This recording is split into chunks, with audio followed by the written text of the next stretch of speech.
Hi everyone, this one is our syllabus for those that are currently on Yellow Stripe 1 and Stripe 2. After this one, you are going to be moving up into the Yellow Belt spectrum, and if you are looking to get the syllabus for that one, do check out the videos for that. Now, there are two main techniques that you guys are going to be working on. Those that have been going through the ranks would have noticed that the things that are required of you are getting less and less in terms of the amount of new techniques.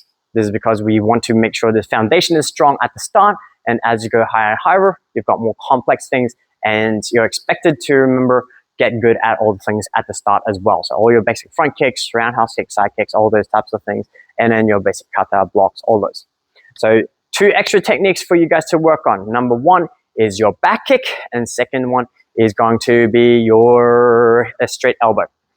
So in terms of your back kick, you're also learning how to get used to a new stance called the kibadachi, or horse stance, or horse riding stance.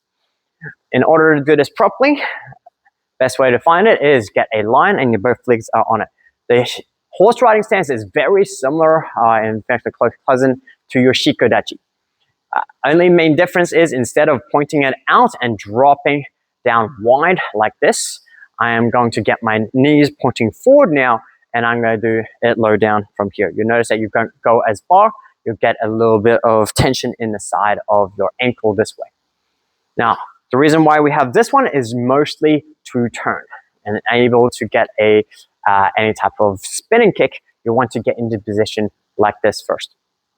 So, moving from here is getting into our back kick. So in order to do our back kick, you want to get in a nice deep stance, a horse riding stance like this first. Obviously, there's variations to this, but this is the typical way in getting a proper textbook back kick. So first one you hear, the first step is to turn to that side, okay? So how we get there might be that I'm going here and stepping to the side into what we call a bladed stance. I'm gonna get my toes pointing to the side for now. First step, as I step in, is that heel points to my target. In this case right now, it's pointing towards you guys. My next step is to look over my shoulder, making sure that I can see my target just a little bit. I don't have to be turning all the way around so I can see everything. When this happens, means that when I do the kick, it's gonna go off to the side that way. I want to still keep my back directly facing my target, and then I want to look just lightly over my shoulder, like I'm trying to run backwards. So in order to finish the kick, I'm gonna lift this up, and then I'm gonna shoot it out to the side and basically do a side kick. So those that have completed the previous stuff, we have noticed that for the side kick, I'm gonna lift my knee up, and then I'm gonna shoot it out. A back kick is basically a turning side kick with some minor details that might change. There are two variations. First one is that I'm going to tuck it in a little bit more. I'm trying to get my knees to go through and shoot out. So I'll turn, look, and shoot.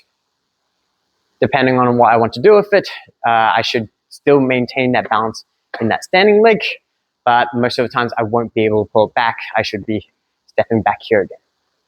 So if I go to the side, stepping on this line over here, I look, twist, over my shoulder, and kick. One more time, horse riding stance. Twist my heel, look over my shoulder, and kick out. If I do it right, I should be back on the same line that I started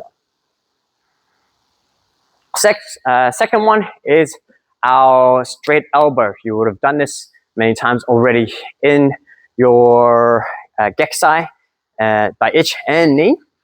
Main thing to now think about is when I'm doing it, I need to get sure that shoulder shoots out but not leaning. So in coming this one, the best way to do it is using that hip and stamping just like we do with kata. I'm coming in, slide, and through. Okay, so we can start on both a fighting stance position, or we go into a more relaxed hekadashi no kamae. From here, step out, boom. You'll notice in most of the times when I do this one, I still want to have that hikite, pulling it back, and I'm coming up. My knuckle should line up with my chin as if I'm doing an uppercut. part of the bunkai on application for this move is I should also have an uppercut same time as I do the elbow, which means I can use it for either depending on the situation. So from nothing is 1 and back, 1 and back. Key thing again is to not overextend. When you're doing this one, it should be more or less still in front of me, and this is going straight. I want to make sure that the bone is facing in front. I don't want to look like this or looking like this. This means that anywhere along my arm, I should be at attack, and it should still hurt with the bone ending on my target. Anyways, that is all you need to do. Okay, work on especially that back kick, elbows. Hopefully at this point you guys have done it many, many times already. This is really just a formalization of going, okay, make sure this works. Anyways, good job for that, and see you guys in class. Bye.